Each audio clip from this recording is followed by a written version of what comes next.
A 79-year-old retired army sergeant walks into a small-town gun show on a quiet Sunday afternoon and notices something half-hidden under a dealer's table. A beat-up M1A1 paratrooper carbine with a snapped wire stock, a rust-pitted receiver, and a barrel so corroded the rifling looks like sandpaper. 3 younger gunsmiths standing nearby have already inspected it. They've already laughed. They've already told the dealer it is good for parts and nothing else. $200 for that pile of rust, one of them sneered as the old man walked past. You'd get more out of it melting it down for fishing weights. The old man did not turn his head. He stopped. He looked down, and he went very still. He knelt, slowly, painfully, the way men kneel when their knees remember every cold winter they have ever survived, and lifted the carbine off the table. He turned it over in his hands the way a man holds something he has not seen in 50 years. He ran his thumb along the underside of the receiver, found a tiny inspector's mark stamped beneath the wood line, and his eyes filled with tears he did not let fall. He paid the dealer in cash. He did not haggle. He did not even flinch when one of the young gunsmiths chuckled behind him and muttered that he had just wasted $200 on scrap metal.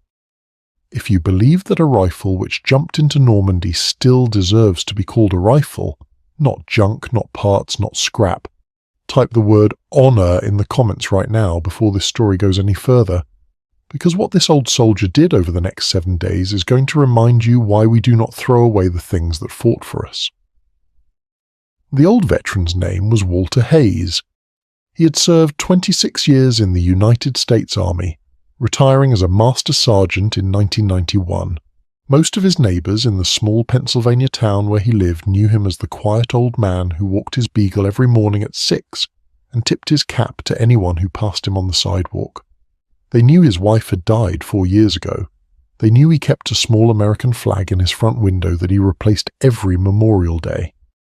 What they did not know, what almost nobody in that town knew, was that Walter Hayes had grown up in the shadow of a man named Thomas Hayes, his uncle, a paratrooper of the 505th Parachute Infantry Regiment, who had jumped into Normandy on the night of June 5, 1944, and had never come home. Walter had been 4 years old when the telegram arrived at his grandmother's farmhouse. He had grown up looking at the photograph on her mantel, a thin, smiling boy in a leather jump helmet, holding a folding Stock 1 A1 carbine across his chest. His grandmother had told him more than once that Thomas had named that carbine Maggie after her, his mother. She had told him the serial number was written in pencil on the inside cover of his uncle's jump diary, which she kept wrapped in a square of cotton inside a cedar box upstairs. She had told him, when he was 10 years old and sitting on her porch chewing the end of a piece of straw, that one day somehow he might find that rifle again. Walter had not believed her, not for 69 years. The gun show was held in a converted livestock auction barn on the edge of town, the kind of place where the floorboards still smelled faintly of hay, even though the cattle had been gone since 1978. Walter went every spring. He never bought anything. He liked the smell of gun oil and old wood, and the sound of men talking quietly about things their wives had stopped pretending to understand. The dealer with the rusted carbine was a heavy-set man with a sunburned neck who had bought a storage unit at auction and was trying to unload its contents before his wife found out how much he had paid. The 3 young gunsmiths worked at a custom shop 2 counties over. They were good at what they did, and they knew it. They had spent the morning teasing the dealer about the carbine, telling him the receiver was probably cracked under the rust, telling him the barrel could not be saved, telling him a complete restoration would cost 6 times what the rifle would ever be worth even when finished. The dealer had begun to believe them. He was about to drop the price to $150 when Walter walked over. $200, Walter said. He did not look up from the carbine. His voice was soft, almost apologetic, the way old men's voices become when they have spent decades giving orders and have decided they no longer need to raise them. The dealer blinked. "You sure, friend?" Those fellas there said, "I heard what they said." The youngest of the 3 gunsmiths, a man of maybe 28 with a beard like a wire brush, leaned against the next table over and grinned. "Sir, I'm telling you, that thing is gone. The barrel's pitted clean through. You're going to crack the receiver the second you try to clean it. That's a paperweight in about a week." Walter counted out $200 in 20s, laid them on the table, and lifted the carbine into the crook of his arm. He turned and looked the young gunsmith in the eyes for the first time. "Son," he said, "I've been carrying broken things home for longer than you have been alive. This one is going to be fine." He walked out of the barn into the late afternoon sun with the carbine wrapped in a piece of canvas he had brought for exactly that purpose. Behind him, the three gunsmiths laughed, and one of them said, loudly enough to be sure Walter heard, that if the old man got that thing to fire even one round, he would eat his own apron. Walter Hayes had a workbench in his basement that had not been used in 11 years, since his wife had stopped him from working on the lawnmower because his hands were shaking too badly. His hands were not shaking now. He laid the carbine on a folded towel beneath the bench light, and he looked at it for a long time before he touched it. He took the rifle apart slowly, piece by piece, naming each part out loud the way he had been taught to do at Fort Benning in 1965, when his drill sergeant told him a soldier who could not name his weapon in the dark could not be trusted with it in the light. Bolt, operating slide, recoil plate, trigger housing, sear, hammer. He soaked the receiver overnight in a solution of distilled water and electrolytic rust removal, the same method the National Park Service used on artifacts pulled from sunken battleships. He hand-lapped the barrel for 3 evenings with progressively finer compounds, working until the rifling came back from the dead like a face slowly emerging from fog.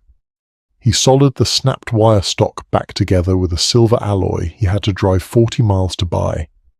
He stripped the wood handguard and refinished it with 3 coats of boiled linseed oil, rubbed in by hand 12 hours apart.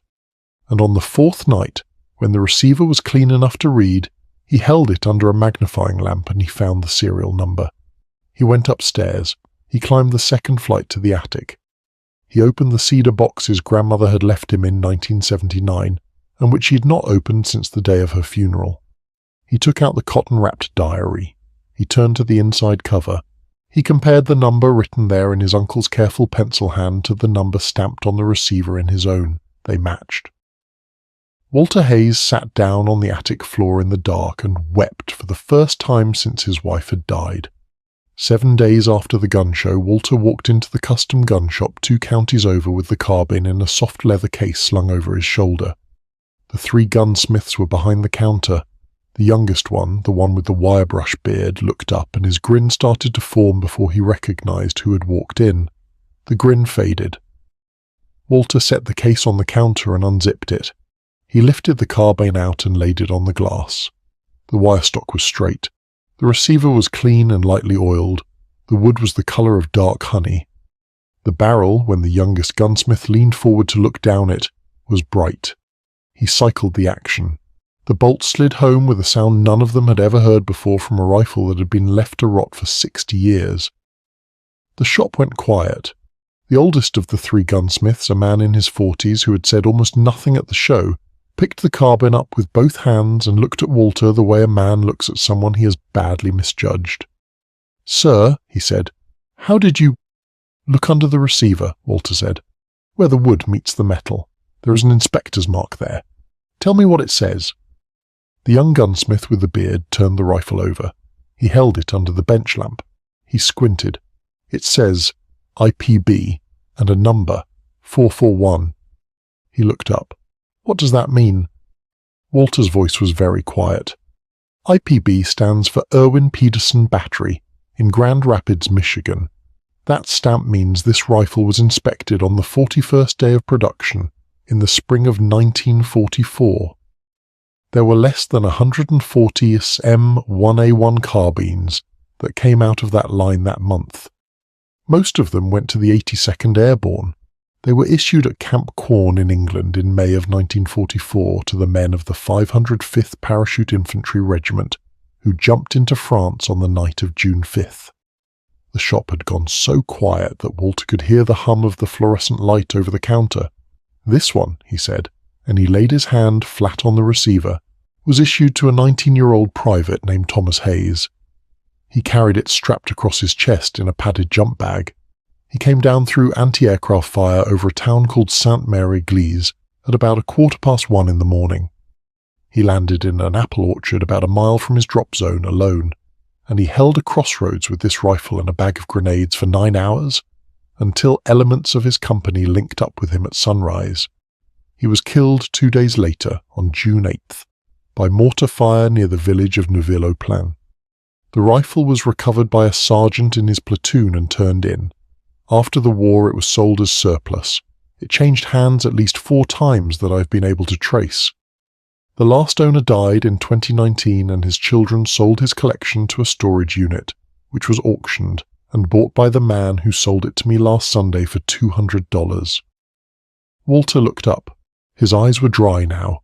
Thomas Hayes was my uncle. My grandmother told me when I was 10 that I would find this rifle again. I did not believe her. I am 80 years old next month and I still do not know how she knew. But she was right. Nobody spoke. The young gunsmith with the beard set the rifle down on the glass counter as carefully as if it were a sleeping child. He took a step back. He looked at his own hands. His face had gone a colour that was not quite white and not quite grey, and his throat was working, but no sound was coming out. The oldest gunsmith pulled off his apron, folded it once, and laid it on the counter beside the rifle. "I owe you an apology, sir," he said. "We all do." Walter shook his head. "You owe me nothing. You did not know. Nobody knew." He picked up the carbine. He slid it back into its case. The youngest gunsmith finally found his voice. "Sir," he said, would you let us take a photograph of it? For the wall. We have a wall in the back where we put pictures of rifles that meant something. We would like to put yours up, if you would let us." Walter thought about it. He nodded once. He let them take the photograph. He let them shake his hand, all 3 of them, and he let the oldest one walk him out to his truck. Before he closed the door, the oldest gunsmith said very quietly, "Master Sergeant Hayes, thank you for your service, and for his." Walter touched the brim of his cap. He drove home. The carbine hangs now above the mantel in Walter Hayes's living room, in a glass case he built himself from cherry wood salvaged from his grandmother's old barn. Beneath it is a small brass plate with 2 names engraved on it, Thomas Hayes and Margaret Hayes, and a date, June 5th, 1944. The diary sits in the case beside the rifle, open to the page where the serial number is written. Every June 5th, Walter takes the carbine down, cleans it with a soft cloth, cycles the action 3 times the way his uncle was taught to do before a jump, and puts it back. The young gunsmith with the wire-brush beard drives down from 2 counties over every spring, and he brings his son, who is 6, and the boy stands in front of the case and reads the names out loud. Some rifles are tools, some are scrap, and some are time machines that earned the right to fly home alive no matter how long it took them, no matter how many hands they passed through, no matter how many people walked past them and saw nothing. The men who carried them fought to come home. The least we can do when one of them finally makes it back is recognize the uniform underneath the rust. If this story moved you, if you believe that no veteran and no veteran's rifle should ever be written off as scrap by people who never stood where they stood, subscribe to this channel right now. We tell these stories because they deserve to be told, and because somewhere out there on a dealer's table under a sheet of canvas, another piece of history is waiting for the one person in the room who still knows how to look. Be that person. And the next time you walk past an old man with quiet hands, remember Walter Hayes. Remember Thomas. And remember that the things this country owes its soldiers do not have an expiration date.